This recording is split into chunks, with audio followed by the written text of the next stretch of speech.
What is going on, guys? Jesse here. So Sennheiser just released the 4th version of their top-of-the-line wireless noise-canceling headphones, and with their reputation for making great sounding, high-quality headphones, I had to check them out. And one of the first things that popped out to me about these headphones was the look, and honestly, not really in a good way.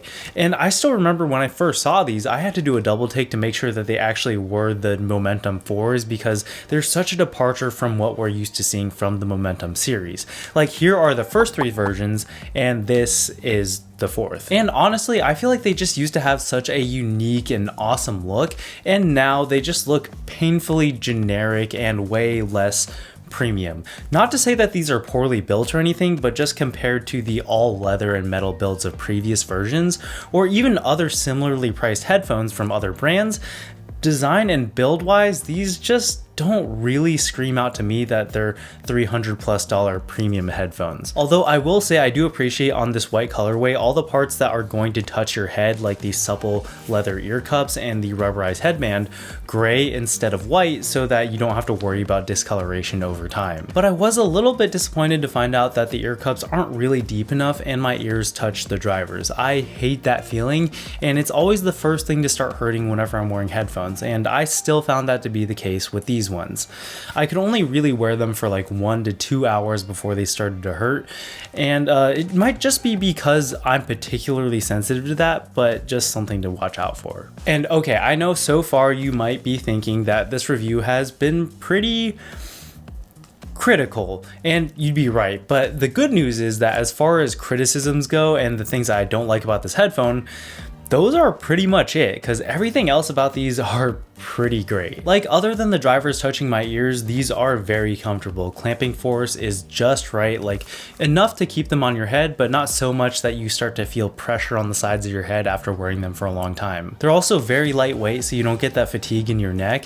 And like I said earlier, the materials on these ear cushions are pretty top tier, super soft, supple, feels great on the skin. Also, battery life is not just top tier, but next level, because you get up to 60 hours of continuous playback on a single charge, which is, I think, the most I've ever seen on any active noise canceling headphone. But if you do end up running out of battery, you can plug these in for 5 minutes to get 4 hours of playtime, or to fully charge them, you just need 2 hours. So clearly a top contender in the battery department. It also comes with this hard shell travel case that protects it really well and is covered in the same fabric as the headband, which feels really nice.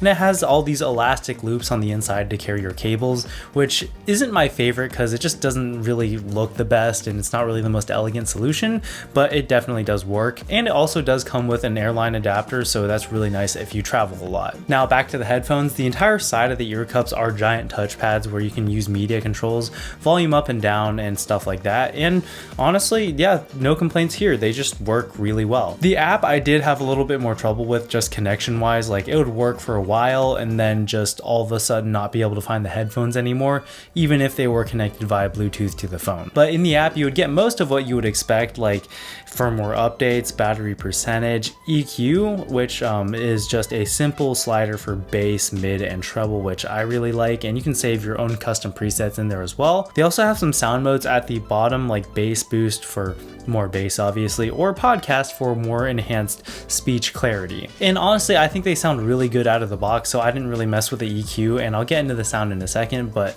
yeah, I think they sound pretty good. They've also got this feature called Sound Zones, where it'll automatically apply certain settings when you're in certain locations. And I think it would be useful for stuff like if you go to the gym and you want a lot of bass while you're in there, but not everywhere else, you can set up a sound zone for that. Probably not something I'll personally use, but nice to have. You can also adjust the level of active noise cancellation. I have it set to adaptive, where basically it'll just sense what's going on around you and then apply the ANC as needed. And the active noise cancellation on these headphones isn't really anything to write home about. It works, it definitely does reduce sound, but it's not really as good as the top contenders out there. And same thing with the transparency mode. It works, but it's just really not the best. Doesn't sound the most natural, but it does work. And lastly, in the app, you can adjust what they're calling side tone, which is just how much of your own voice you can hear while you're in phone calls. And that way you can just regulate your own voice volume while you're talking, so you're not yelling in public. And I guess while we're on that topic, let's do a quick mic test so you know how you'll sound on these. settings. Alright, so the audio you're hearing now is coming from the mics on the Sennheiser Momentum 4s. Let me know what you think, how they sound. I'm definitely getting some of that side tone action right now where I can hear my own voice while I'm talking, which I find very helpful. Yeah, anyways, this is how they sound. Let me know what you think. Alright, and with that out of the way, finally let's get to how these guys sound. And I think for the price, these sound very, very good. Sennheiser has a great reputation for sound, and they've always been good at this stuff, and these are no exception.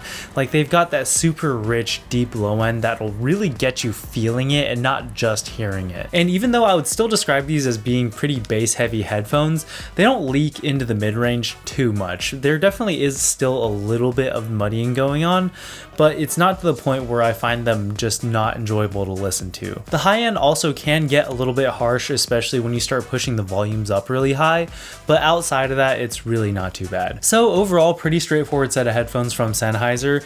I think they might be a little bit maybe boring compared to something like the Sony XM5s, but for the price, I do think these are a little bit better sounding. So if all you're after is a great sounding pair of headphones in this price range, then maybe take a look at these guys.